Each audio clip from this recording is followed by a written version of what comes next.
बेचारी कबे ले उदास बैठल बिया। देखो तनी तो दम लागत तनु कि मोहे करेजा फाट के हमरा हाथ में आ जाए, लेकिन तबो का हम करिए। अब हमरा हाथ में नहीं खेनू, अगर हमरा हाथ में रहित नू तो बेचारी के उदास ना बैठे देले रहती हम। कैसे बेचारी बैठल बिया, लागता कि आई है का ये भगवान कहाँ सुतल बड़ा। अरे जैसे हमार कोखी मांगे उजागर कैल वैसे ओकरो कोखिया उजागर कर दो। ये कहूँ एगो संतान दे दो, आम चाहे मिली कुछो दे दो। है एगो का हम कह, हम तो एगो औरते नु हनी, हमरो विनीतिया सुन लो बेचारी के। का हम कोई का से का ना कैलस, बाल बच्चा खातिर कहाँ ना गइल, कौन देवी देवता के स्थान बा कि ना गइल। एक मिनट हमरा हम सुनले रही कि भौजी हमनी के घरवा के बगलवा में कोइले रही बृहस्पतिवार के व्रत, तो एगो मतलब इथी भई रहे। जातनी हम ओकरा से कहम कि देख सब कुछ तो आजमा ले ले, अभी हो एगो आजमा के देख। वहाँ के दरबार में जो चल जाला आ वहाँ के दर्शन जे पा लेला ओकर जीवने धन हो जाला साफ। बेचारी के काज ने कोखी अथी भर जाई तो कम से कम उदास तो ना रही। इहो तो केहू के बेटी बहिन ही आ। ए छोटको छोटको हो का कही माई, हमरे पे कितना पहाड़ लिखा बीता तब हमरे के पता बाटे।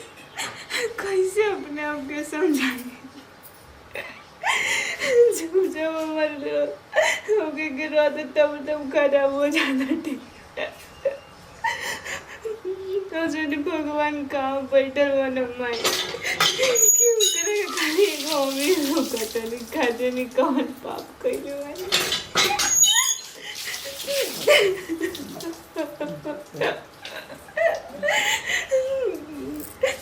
ना माई छोटको नहीं छोटको ठीक बा मेरा फोन रख दो। काहे रोत हो पागल हड़ू। अरे पगली भी समय गइल बारे के तो बुढ़ा जाता कतना आदमी तो भगवान देता ना। भगवान पे विश्वास रखे ना आवेला। भगवान के घर में देर बारे अंधेर नहीं के काहे चिंता कइले बारे। महीना काम कर दी। अरे तो हो लइका नहीं को सन, उ लइका ना हरसन, उ तोर लइका ना हरसन। बताओ लइका हो सन दीदी हमरे साथ गाय ऐसे हो रहा है। कुछ ना होला, देखो कुछ ना होकेला। भगवान सबके परीक्षा लेवेलन ठीक बा। अब सोच ल कि तोहरो परीक्षा लेतलन, अब तोहरा ई परीक्षा में पास होके के बा, समझल हूं। करेजा पे पत्थर बान्हो। अरे हमरो तो देख देख के हमरो तो हूं पूरते बानी तारा के, लेकिन हम करेजा पे पत्थर बांधले बानी नु हैं। हम जीले नहीं के जा दीदी जी जिंदगी ऐसे ना कहे के चाहिए ठीक बा। अब देहिए छोड़ दे गुस्सा फा तो बताओ आगे के उम्मीद कर सकेला। बाल बच्चा के खा पी के एकदम टंच रह, तब न आगे आदमी उम्मीद करी हन। बताई दीदी जितना आस लटे जो एक बार तो छोड़ो दो बार तीन बार ऐसा हो गया। चुप रह बाबू, का करबू सब भगवान हड़न ठीक बा। चुप रह ठीक बा। सुनो ना एगो हमर काम करबू, एगो काम करबू। अरे उनका के पूजा जे दुनिया के पालनहार हवन ठीक बा, उहे तारा के दीहन और कोई ना दीही। उनके हाथ में बा जौन बात ठीक बा। विष्णु भगवान के पूजा कर, बृहस्पतिवार के पूजा कर बाबू हमार ठीक बा। ठीक बा दीदी। खैले पियले नहीं खू अभी ना कुछ खाए के नहीं के मन कर पियले नहीं खू कुछ ना। आ देखो आज बीएफए हो, आज पूजा करला, आज पूजा करला, आज से शुरुआत करला। ठीक बा दीदी जी। जब से जागो तबे सवेरा, ई कहाव तो ठीक बनू। जब से आँख खुलेला ना तबे से सवेरा हो जाला ठीक बा। का जने भगवान तारा के दे दीहन जौन तारा चाहिए ना, तू हमरा से बोला हम ले के तारा के दे हम ठीक बा। लेकिन भगवान के दया से अब उनके से जाके आंचरा पसार के उनके चरण में मांगो कि हाँ हमारा के तू दो। आ काहे ना दीहन दीदी जी। हाँ दीहन, हाँ दीहन। जा तू तैयारी करत जा तो ठीक बा दीदी। जा रोवल गावल बंद करके करकराहट करके ना मांगे के चाहिए। का ए भगवान अब तोहरे भरोसा पे हम एकरा के भेज देले बनी, समझा देले बनी। अब तू ही एकर आगे के फैसला करी हो। ओम ह्रीं बृहस्पति देवाय नमः। ओम ह्रीं बृहस्पति देवाय नमः। ओम ह्रीं बृहस्पति देवाय नमः। ओम ह्रीं बृहस्पति देवाय नमः। हम हेनिए बैठत तनी हाँ दूरी दीदी के। बैठी। अब हम नहीं कहले तो हम खा पी ले लेबन तो हम काहे खातिर झूठ कहने थी कर।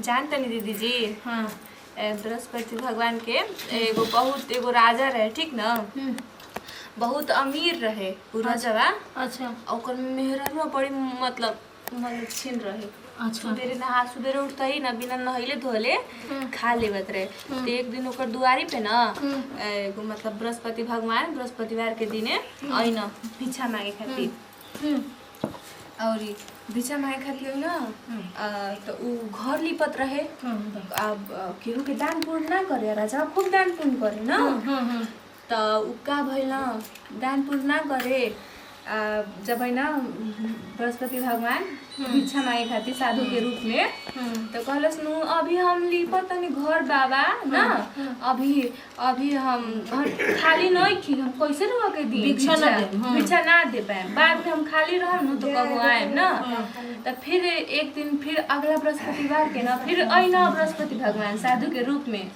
कि ये बच्चा कुछ दे दा खाए के ना तो फिर अपने लड़का के खियावत रहे खाना तो फिर कहते कि ए बाबा को हम तो खाली नहीं खिया तो अपने लड़का के खाना खियावत नहीं हदी रहे ना हां देवे ना नहीं तो नहाए कंजूस तो उ कहती है कि उ बृहस्पति भगवान साधु के रूप में कहा ना कि तुम्हारे पास कब टाइम बैठे ना कि तू मतलब हमरा के भिक्षा दे तो कहलस कि भगवान इतना मतलब हमरा के थी बाटे इतना धन दौलत हमरा के टाइम बाटे ये दान पुण्य खातिर तो हमारे पति देवी बहुत बना अब ऐसा सदुआ से कहलस ओकर मतलब मेहरारुआ जब मलिछिया रहे ना देवत रहे दानवा दान पुण्य ना करत रहे तो कहलस ना कि हे महाराज कुछ ऐसा करी ना कि हाई जितना धन बाटे नष्ट हो जाए हमरा को ऐसा टाइम से का मतलब बाटे जे हमार सारा धन दूसरा के इथी में व्यस्त हो जाओ ना हमारा सब मरद दान पुण्य कर देता ना हमरा कुछ हो मतलब टाइम नहीं खा दे ना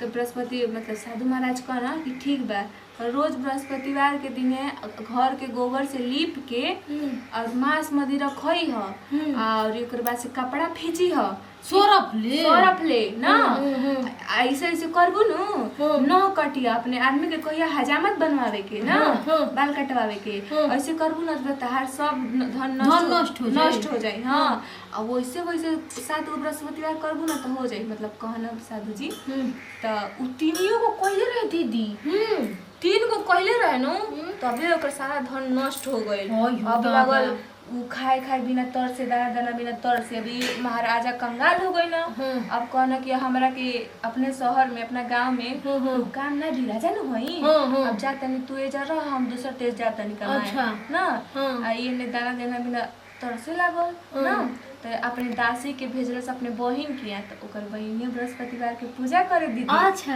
हाँ तो उ गई रसिया एगो और चीज दीदी जब पूजा करे नी के ना उस समय ना जब कथा सुने नहीं जा तो दूसरे उठे के ना चाहिए आ कथा सुने के चाहिए कोई कुछ कितनो बोलावे तो ना सुने के चाहिए अच्छा दसिया कोई हाली बोलस तो उ ना उठलस पूजा पे से सुनत रहे कथा चल गई घरे तो कहते कि आपकी बहन इतनी घमंडी है आपको कुछ खाने के लिए नहीं दी है और पूजा कर रही थी उठी नहीं है तो वो बेचारी उन्हें से पूजा जैसे खत्म हुई तब अइलस अपने बहन के घरे तब बतैलस कि का बात बाटे तब बहन ई कहली कि हमारे पास खाना नहीं खे मतलब जोन भी अब हमने की थी हो गए बन जा गरीब कुछ दे दे तू ना तो वो कहलस ना देखा बहन बृहस्पति भगवान सबके ऊपर कृपा करे ना तू अपने घर में देखा कहीं ना कहीं तोहर घर में खाना छुपल है आ दसिया सब छान मरले रहे एको खाना ना रहे ना चाहे कुछ एगो अन्न एगो चावल गेहूं कुछ ना रहे आ जब ई ओकर घर में पैर रखलस बहिनिया जब पूजा करे तो तुरंत दसिया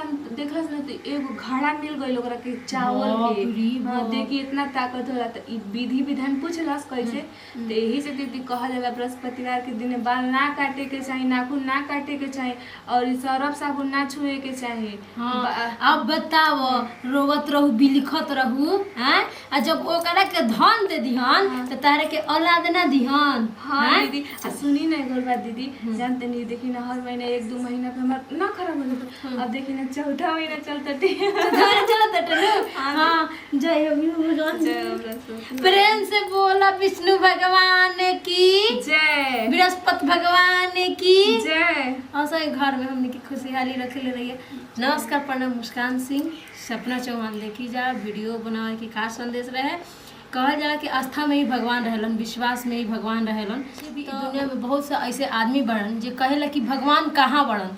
तो चुरुआ में अगर सांप खोजम जा, बड़ा मछली खोजम जा तो उ ना बेटा सकेला। ओकरा खातिर या तो बड़ा नदी में जाए के पड़ी या फिर समुंदर में जाए के पड़ी। तो वो सब भगवान के प्रति प्रेम रखी जा, लगाव रखी जा। भगवान जरूर न कहीं कोनो रूप में तो जरूर मदद करिहन। अभी थोड़े ना कि खुद उतर के करें, इंसान के रूप में ही रह सबके मदद करिहन। और एगो गाना निकल रहा है कि भगत के वश में है भगवान। तो भक्ति ऐसा करी जा कि भगवान के भी वश में कर ली जा। यही से कहल जाला कि बृहस्पतिवार भगवान जी के माने के चाहिए। हाँ। जय बृहस्पति डाल भगवान। दो जलावा डालो। हाँ हाँ, बोला बोला विष्णु भगवान की जय, बोला बोला विष्णु भगवान की जय, बृहस्पति भगवान की जय। जय हो विष्णु भगवान, गलती से क्षमा करियो। हाँ। हे विष्णु भगवान, कान धो के मांगल जाला, गलती से क्षमा गलती से क्षमा करियो। पूरा परिवार के आशीर्वाद नहीं जा। अगर वीडियो अच्छा लगी तो दिल से लाइक करम जा, शेयर करम जा, कमेंट करम जा, हमके चैनल के जरूर से जरूर सब्सक्राइब करम जा। और हाँ, अगर देखे के बाद घर घर के कहानी तो देखत रही देवरानी जेठानी।